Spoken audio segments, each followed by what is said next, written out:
Pirates. The very word conjures images of black sails, cutlasses, and hidden treasure. But there is another, far less romantic side to their story. Hunger. Life at sea was brutal, and supplies of food were not endless. When provisions disappeared and bellies ached, what did these notorious seafarers do? Did they devise clever ways to stretch rations? Did they trade, raid, or resort to shocking measures to survive? The answers may not be what you expect, and they reveal a grim reality behind the legends of the pirate's life. To understand how pirates dealt with food scarcity, it is important to first consider their environment.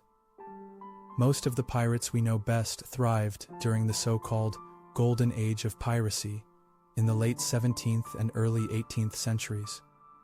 These men and women of the sea operated primarily in the Caribbean, along the American coastlines, and across the Atlantic trade routes. Their ships were cramped, hot, and constantly in motion. Unlike naval fleets, they lacked reliable supply networks. Unlike steady merchant voyages, they could not always predict their destinations. A pirate crew might remain at sea for weeks, even months, with only the food they could seize or store. Hunger was not the exception. It was a constant threat. Understanding what ran out requires knowing what pirates usually ate first. The average meal aboard a pirate ship consisted of salted meat, hardtack, beans, peas, rice, and dried fruit if it was available. Fresh supplies like vegetables or live animals were rare because they spoiled quickly in humid holds. The result was a diet heavy in preserved goods, usually purchased cheaply or stolen from merchant ships. Food lacked variety and nutrition was poor. Vitamin deficiencies, such as scurvy caused by a lack of vitamin C, were common. For a short voyage, the supplies held out. But on long, unpredictable stretches, that food diminished quickly. When supplies began to dwindle, the first response of pirates was often to ration carefully, reducing daily portions until the situation improved. Hardtack, a dense cracker made from flour and water, could last for months, though it was often infested with weevils. Pirates frequently consumed it all the same, considering insects simply part of the meal. Salted meat hardened over time until it was nearly inedible, requiring it to be smashed with the butt of a pistol or soaked in water before cooking. Pirates also boiled leather scraps, made thin stews from anything edible, and sometimes tried to catch fish if conditions allowed. These were not long-term solutions, but they were desperate attempts to prolong survival without abandoning a voyage.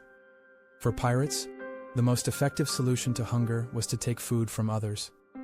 Merchant ships were floating warehouses of colonial trade goods, barrels of flour, salted pork, dried beans, and occasionally luxuries like sugar or citrus fruit.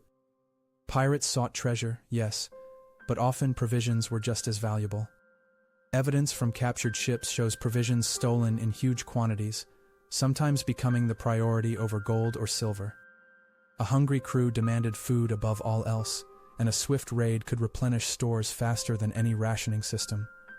Naval records describe pirate ships that seized livestock, fruit, vegetables, and even beer, wine, and rum to keep morale afloat. Though piracy was a life of crime, pirates were not always shunned by local communities, particularly in regions where colonial governments were weak.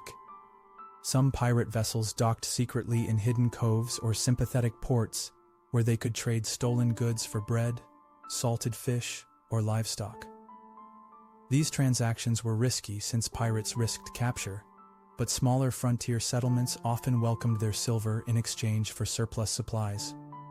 In some cases, entire towns became informal pirate supply bases, providing flour, sugar, and alcohol in exchange for exotic prizes taken at sea. Documentation suggests this network was essential to their survival between raids. When neither raiding nor trading was possible, pirate crews faced dire consequences. Starvation was a genuine risk, leading to physical weakness, hallucinations, and even mutiny. Malnutrition was equally dangerous. Scurvy and other deficiency diseases weakened bodies slowly but severely. Scurvy caused gums to weaken, teeth to fall out, and skin to bruise easily, leaving pirates unable to fight or even work the sails. Accounts from the time record entire crews disabled by these ailments, forcing ships to abandon voyages earlier than expected. Food scarcity undermined even the fiercest pirate group when illness took hold. The most alarming reports describe how, in the most desperate cases, piracy descended into extreme measures. Sailors of all kinds, not only pirates, sometimes boiled sawdust into soups or ate leather strips from belts or boots when hunger overwhelmed them. Some even considered the possibility of cannibalism. Though such instances are rarely documented in pirate history specifically, historians note that the practice was recorded among stranded naval and merchant crews. For men who risked everything at sea, nothing can be ruled out when desperation and starvation pushed them beyond survival's edge. The rumor alone served as a grim reminder of what could happen when supplies vanished. Food shortages also tested leadership aboard a pirate ship. Pirate crews often prided themselves on their democratic practices, but democracy offered little solace when bellies were empty. Officers such as the quartermaster oversaw food rations fairly, ensuring no single man received more than another. Resentment brewed when rations became thin, leading to disputes, mutiny, or the forced removal of a captain judged careless in provisioning. Leadership during famine was as critical as skill in battle, for the cohesion of the crew hung on the perception of fairness in starvation. This reveals how hunger shaped not just survival, but governance aboard pirate ships. Beyond the physical damage, hunger took a deep psychological toll on pirates. At best, it led to irritability and disputes among men confined in close quarters.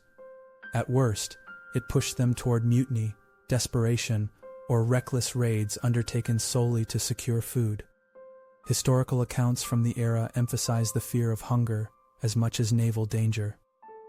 For pirates, hunger was more than a bodily need unfulfilled. It was a constant reminder of the fragile line between the freedom of the seas and death in the vast ocean. The romanticized image of pirates as carefree adventurers chasing treasure masks the harsh truth. Hunger defined much of their daily lives and dictated their choices more often than gold or silver ever did. When food ran out at sea, pirates rationed, improvised, stole, traded, begged, and sometimes faced horrors no legend could make glamorous. Today, historians view their struggle for sustenance as an overlooked but essential aspect of piracy. It reveals these men and women not just as swashbuckling figures, but as human beings, clinging to survival against one of the oldest challenges known to both sailor and thief, the relentless hunger of the open sea.